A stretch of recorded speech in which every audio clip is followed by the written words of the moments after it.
What's up mga idol? Ayan mga idol, magpasingot mo mga idol.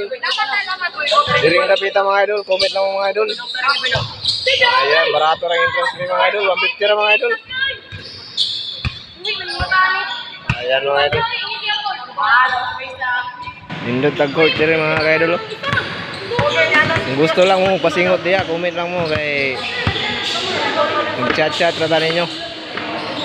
Ayan, dire ring dapita sa Obrero Davao City. Katong taga Davao lang. Ayan.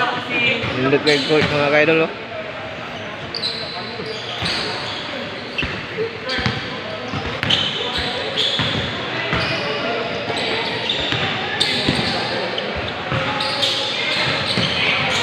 Ayan mga idol, kung gusto lang mong pasingot mga idol, comment lang mga idol. 150 ra entrance. Barato ra kayo. Di mo mong mahay kay barato. Eh ko naman ang sana nindot mo kaya ang kaning sana oh. Oh, ang court. Oh, ayan, what's up?